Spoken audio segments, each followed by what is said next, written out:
Hey, what's going on, guys? In this video I'm going to be telling you about one of probably the most challenging trips I've ever had.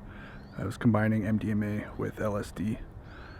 Just a quick disclaimer that I do not promote the use of any illegal psychoactive substance. This video has been made for educational and harm reduction purposes. Give this video a thumbs up, click subscribe for more content, and without further ado, let's just jump right into it. Enjoy.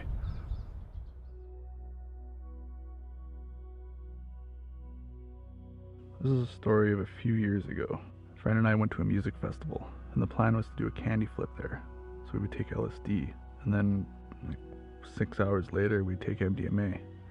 The idea of this is that when the effects of LSD just begin to wear off, like LSD lasts a very long time, but when they just begin to fade, you take the MDMA. So then the M kicks in, and then for a little while in between, you're on both substances, and then as the M overpowers the LSD, then you just kind of glide into the MDMA experience. I'd only had experience with candy flipping once prior to this, and it was one of the best nights ever. I had a really positive experience from it, so I thought, hey, what the hell, let's do it again. This festival was a 2-day festival. We ended up taking 200 micrograms of LSD as we walked into the festival, and we slowly walked around. We checked out the sights, and we're slowly making our way to the main stage where we like to hang out. It's where all the popular music is. So we came to this, one of the lesser side stages, one of the lesser known stages. And we were hanging out there for a bit, and I could kind of feel the LSD. It was kind of kicking in a little bit. When it kicks in, I could feel this. It almost feels like anxiousness without the mental noise attached to it. So it's like the feeling of being anxious in the chest, but I'm not actually mentally anxious. And it's more of a feeling. That's usually what happens when LSD starts to kick in for me, and this is probably maybe an hour into it. So the effects of LSD are kicking in. So I'm feeling more and more comfortable to start dancing. So as I'm dancing, I've been working with symmetrical movements on my medicine for a while now. At the point of this story, I'm trying to dance. Like, I'm trying to just dance and go with the flow, feel into the music. But my body keeps wanting to do these symmetrical movements as I dance. So I'm having this mental argument with myself that, yes, my body wants to do these symmetrical movements, but I don't really feel that that's appropriate, or how will others think of me, and I don't really feel it, or I don't really want to dance like this. So I'm kind of fighting it. I'm kind of going with it. But I can tell, this is when I go into the symmetrical movements, then I'm my mind is quiet and it just feels right. But then as I break apart and I'm just, waving my arms around, just dancing, then things get busy. And then I could feel the body slowly wanting to migrate back to moving in symmetry. So this happened for a while, and finally, my friend and I were just decided, okay, let's go check out what else is around here. So we decided to venture on as the medicine started to come on stronger. This is where things get really dicey with my memory. I'm going to explain it the way that I experienced it and to the best of my memory. So there's a big grassy hill that slopes up from the main stage. So we have to go over the hill so we can see the main stage. So we get to the crest, so the very top of the hill, and we're looking down at everything, and we go in maybe 20 feet down the hill, which is nothing compared to the size of this hill. So okay, let's sit up here. We sit down, we get comfortable, just listening to the music, grooving along, letting the medicine kick in. It's at this point where my inhibitions are drastically fading. I remember standing up, and I just start running around like a madman. I'm running down the hill, and then I'm trying to run back up, and I'm getting really tired because it's a lot of effort to come back up. And then I'd get to the top, and I'd roll down, and I'd come back up, and I'm just running from side to side. I didn't care about anything. The idea of the festival or where I was just all fading into this cosmic blender, and nothing mattered. And I felt this sense, or this desire to be one with everything, but I didn't know how to interpret that, or I didn't know how to integrate that feeling to act appropriately, I would say. So I was running around, and I'd get these feelings I just want to merge with people. So I'm running around and I found like this group of people that I wanted to just like jump into and just become one with. So I remember running and just jumping into them. And from my perspective, I literally jumped into them. And it was like the movie Jumanji, where they're slowly being ripped into the board game and their bodies are like fading away. It was like that for me. Like my body would half fade into their group, and then it would get halfway, and then I'd pull back, and I'd kind of snap out of it, like, whoa, what the hell was that? And then the next thing I know, again, this is from my own experience. I was levitating. I saw myself as I was levitating around the field. I would just float. From group to group. I could float up the hill and I could float down the hill. Then I found this other group. It's like, okay, I'm gonna become one with you guys. And I jump into them, and then my body starts like fading away, and I'm like literally merging with them. Like my physical body is literally merging with this group. Yeah, so I would pull away. The next thing I know, there's these 4 bouncer like guys that belong in Mr. Olympia. They're massive. They're just roided out. They're just more muscle than you know what to do with. And they're all standing over me, and they throw me to the ground, and they're all standing over me. They all got red shirts on. It looks like they're music festival like security or something. And they're all standing. You can't do that. You got to get your shit together. I was like, okay, oh. And I snap in. I like snap out of it. I'm like, oh, sorry. I'm so sorry. I don't know what I'm doing. I don't know what's going on. What is happening right now? And then it's just like poof, and they're gone. They're just gone. They don't exist. And for the rest of the festival, I couldn't find any security that existed that was in red shirts or that was big, like muscular like that. So I don't know what actually happened there, but that's what I experienced. So from then I just floated away. So I gotta get out of here. I just gotta go. And then I see this girl. She's going through her backpack, and from my viewpoint, she's like, she needs help. My ego just wants to help. It thinks it needs to help everyone. So this was a lesson that the ego needed to learn. But I go over to this girl, and she's surrounded by all these other girls, and they're all friends, and they're in a group. And I go up to her and I tap her on the shoulder. I'm like, oh my God, are you okay? Do you need help? She looks at me with like the most puzzled looks. Like, what is wrong? Yeah, I'm good. Okay, get out of here. I'm fine. And I was so taken back by that. Like, oh, I am not viewing reality properly right now. Okay, this isn't good. So then I kind of run away. I'm running through the people. There's people, like, main stage is where the main party is. So all the people are funneling into the main stage, and I'm trying to get out of this area. And I get out to this big open like courtyard almost. There's like, the sense of fear is growing. I'm not sure what the fear was, but there's something going on. Then the thought came in. It's like, oh, I did LSD. Oh my God, that's not good. Something's wrong. Something's really wrong here. This is not good. Everything is super wavy and super breathing. It's breathing to the max. I'm trying to make sense of what's happening, which is not good. Instead of just going with it, I'm trying to understand what is happening, and that's when I can spiral out when I do that. So I'm like grasping onto these ideas of like, oh, why is this happening, or this is happening because of this, and then if I cling on to that idea, then I'll spiral out from there. And the idea in the first place, which is the core of it, is an illusion. So then I'll spiral out, and then I'll follow that to the end, which until I either come out of it, or it snaps, or have something manifest in my reality to snap me back out of it. And if it gets to that point, it's usually pretty uncomfortable. So I had the idea that I did LSD, and then I really like messed up. Something's not right. Then this fear came over me that I'm gonna be like this forever, and I broke my brain. I felt like almost like I was in like a zombie-like state. That after the festival I'm gonna end up in some psych ward, and I'm never gonna be able to come back to regular reality. I was worried, and it must have been like this for 5-10 minutes. I was just like in my mind, and I'm kind of walking around, and then it's like, okay, well, I guess this is it. I guess I screwed up, and this is my life. As soon as I accepted that, I was shot up into the air. Like, again, this is my perspective, but I was shot up into the air, and I was looking down at the festival. Like, there's all these carnival rides. They bring a lot of carnival rides to this festival, and I could see them all.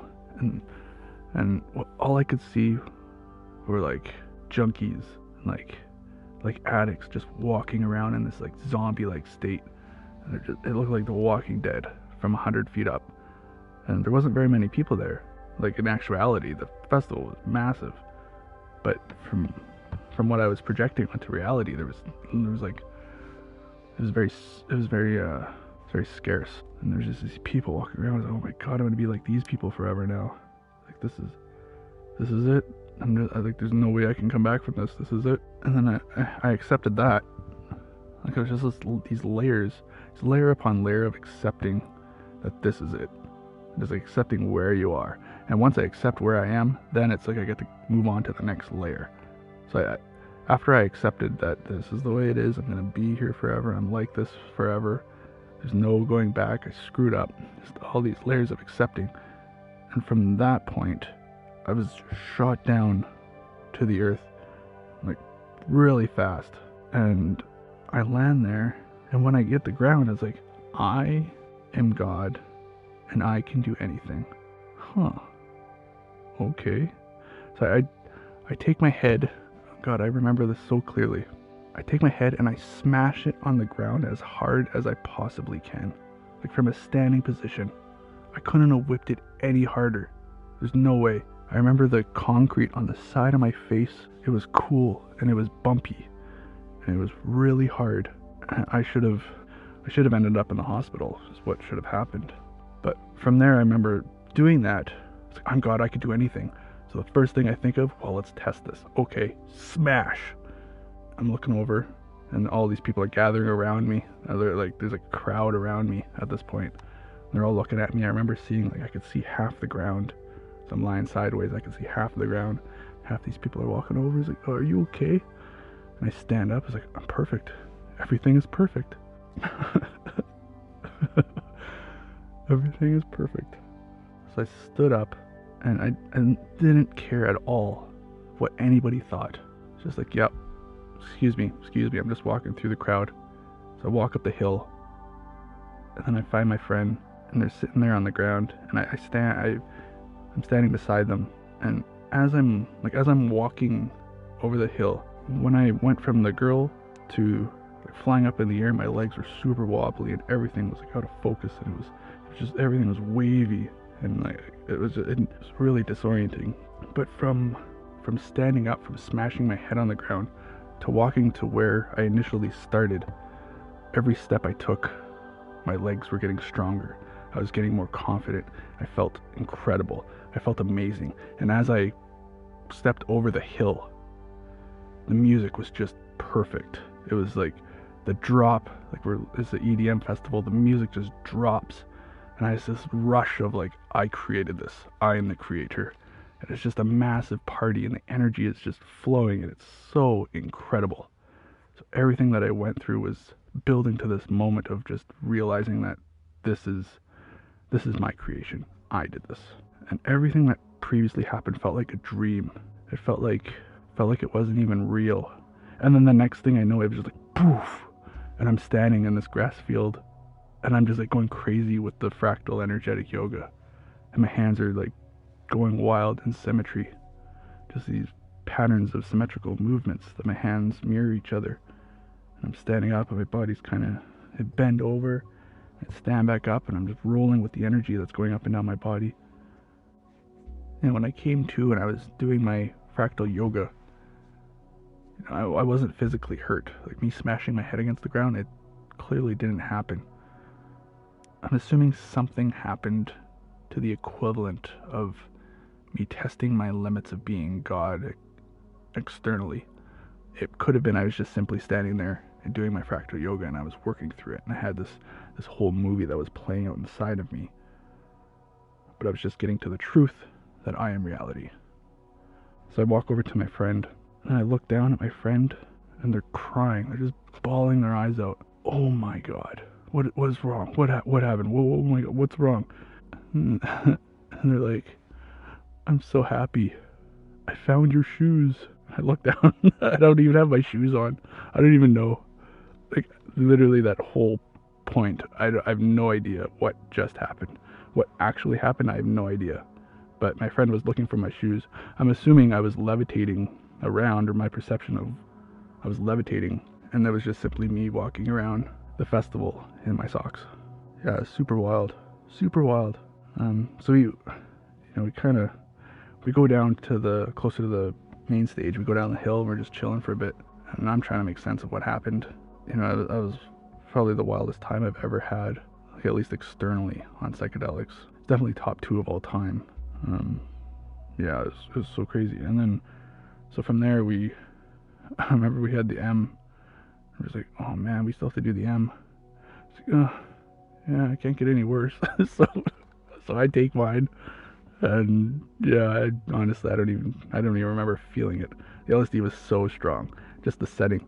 Like, I had done that same batch of LSD. I had done over 1,000 micrograms at home meditating, and it felt like it could have been 100 micrograms. Like, it was just, I was there to work on myself, go inside, but just the setting of what I was surrounding myself with. It was a festival where everyone drank, and I've been to like Shambhala. It's a no alcohol, and there's a no alcohol festival, and a lot of people are doing psychedelics. It's just a different energy about the setting there. But this festival there's alcohol permitted, and it played a part. It definitely played a part. So we go down, we hang out, we're just listening to music. We pretty much chill the rest of the night. I know for LSD, like I know going into this that LSD lasts like a really long time for me. So we go back to the tent, and my friend falls asleep, no problem. I'm up all night. I'm in my thoughts, trying to make sense of what happened. I honestly don't even think I slept at all. The next day was pretty low energy, just hanging out. We grabbed something to eat, and we ended up going back to the festival. We didn't have more M or LSD the next day. For me, the LSD was still there. It wasn't as strong as the day before, but it was like the effects were still lingering, and I was still shook up. I was really shook up from what happened. So we're at the festival, and yeah, so we're back inside.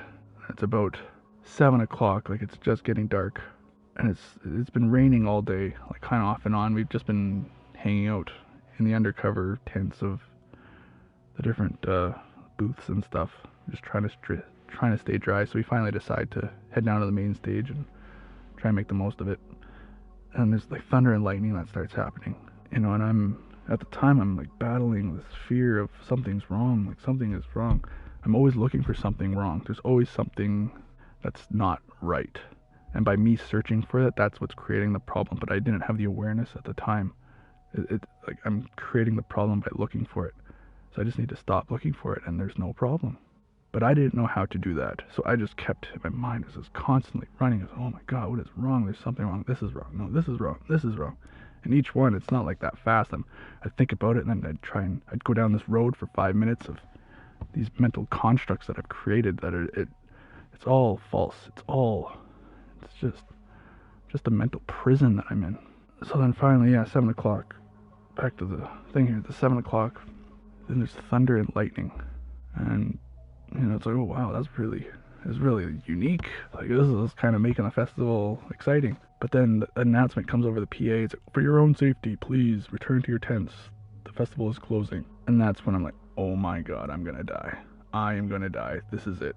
And fuck, that walk home. The walk back to the tent was torture. It was really torture. So everybody at this place was trying to funnel out, and it was so chaotic. It was so, like, it wasn't set up for this at all. People are like walking where they shouldn't be walking, and there's fences protecting the main path, and we're trying to climb over the fences. I'm still like no sleep, super messed up.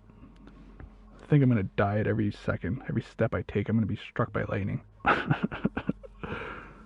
Yeah, it's horrible, just horrible. So we get back to the tent, and then as soon as we got there, we pack up our tent. We're like, oh, let's get the hell out of here. And then the announcement comes on, all right, it's clear, let's go back inside. Everyone's allowed back inside. We're just like, let's just go. Let's just get the hell out of here. So I ended up driving, actually. I felt okay enough to drive. Although I did feel like I was going to die. But at least if I was driving, then I felt like I was in control somehow. And my friend got tons of sleep. They're like, I'll drive. I'm like, oh, no, I'm fine. I just, secretly, I don't want to deal with the fear of dying. I want to have some type of illusion of control going on over here. But eventually, you know, I was just too tired to continue. Like, I remember pulling off to the side of the road. My friend was sleeping, and I pulled off to the side of the road. I was trying to, like, catch my breath, or had the window down, my head hanging out of the window. I was just not doing well. My friend wakes up. I was like, what the hell? Okay, I'm driving. So they took over. Then we're driving home, and oh man, I was really afraid. Like, every turn, I was, fuck, we're gonna die. Oh my god, we're gonna die. Here's a crash. Oh my god, we're gonna die. And it was like that. It was like that the entire drive home. And the drive home was about 6 hours. And I think I might have fallen asleep for about 45 minutes to an hour in that time. We ended up getting home. Jeez, the sun was coming up. Some like 6 in the morning or something like that. And I couldn't sleep all day. It was horrible. And then that night, I'm home. And I'm dozing off on the couch. It's getting late. My wife comes over. She's like, okay, come on, let's go to bed. You're clearly exhausted. Let's just go lie down. And the first thought I thought of is, if I go to sleep, I'm going to die. But I had no energy to fight it. It's like the ego, or the pattern that was holding on to this illusion, was just absolutely exhausted. And it must have correlated with my physical well-being, because I probably, you know, maybe got an hour's sleep in the last 3 days. So I was just pushed to my absolute limit. And my wife's like, okay, come on, let's go to bed. I was like, oh, okay, that's a good idea. Yeah, I'm pretty tired. And I go lay down, and I can't sleep. I just can't sleep. And I close my eyes, and I break off into this world, or this just like a full-on, I don't even know how to describe it, but everything went black. I wasn't in my room anymore, and it was just blackness. And there was twinkling stars everywhere. It wasn't like a galaxy, but it was like little lights everywhere. And then there's this giant rectangle in the middle. I'm floating through the darkness, or the emptiness, or blackness, whatever you call it. And then I end up in the rectangle. At the opposite end of the rectangle, there's this clock. You know, the old school clocks where they've got the face. They got the face on it, and there's like a red clock. And then there are two bells on top. And a little dinger that goes between the bells. It's like really old school. And I'm looking at it, and it's time. Time is facing me at the opposite end of this long rectangle. And it starts ticking. Tick, tick, tick, tick. And it starts at 30, and it's ticking down. It starts at 0, maybe. Yeah, it starts at 0, and then it goes up to 30. Remember, ticking. It's like 0, 1, 2, 3, 4, 5. And it's ticking all the way, and we're slowly moving closer together. And it gets to 26, then it ticks to 27, and there's this massive explosion of energy. And it's golden, and it radiates in every direction for infinity. It's everything. It's all that is, and all there was, and all there ever will be. It's everything forever. And then I could see this person that I went and did this tantric energy retreat in Copenhagen, and I remember talking to her about what's next on your healing path, and she was going to go do ayahuasca. And I could see her in my image. Like, I could see her doing ayahuasca, and it felt so strongly. Even to this day, I still feel like I could see her, there was a connection, and I could feel that she knew that I was there, and we were there together. It was so strange. But I was just lying in my bed, and then it exploded with golden energy, and then it like wrapped up into like a little point, and then it exploded again, and then there was the rectangle came back, and time was there again, and I was like, oh man, I didn't do it right, what's going on here? And yeah, I decided I was going to get it this time. So we slowly moving our way closer together, and it's ticking, and it ticks to 27, and it ticks to 28, and it ticks to 29. Yeah, and that was the last thing that I remember. I must have fallen asleep or something. I found peace. That must be what it is. So I slept very well that night. I was so exhausted, but I made it through, and that was wild. That was a wild experience. So yeah, that's it. Probably left out a whole bunch of stuff that happened, but those are the main parts that I remember. You know, after talking to my friend about the festival, you know, he said that, like, I kept saying, how do I know that I'm not God? How do I know that I am not God? It's like a double negative. How do I know that I am God? How do I know? How do I know that I'm not God? How do I know? How do I know? Just over and over and over. You know, now that I'm thinking about it, yeah, it's just simply, how do I know that I am God? How do I know? Well, the only way I'll know is if I go inside and figure it out for myself. That's the only way. Because everything else is a belief. And a belief is simply a guess. If you found this video entertaining or found value in this video at all, give this video a thumbs up. Subscribe for more videos. I got more trip reports. I got more live sessions of 5-MeO in the works. But yeah, I'm just going to keep producing content for you guys. Hopefully someone out there is enjoying it. But anyway, thanks for listening. I'll see you guys next time. Ciao.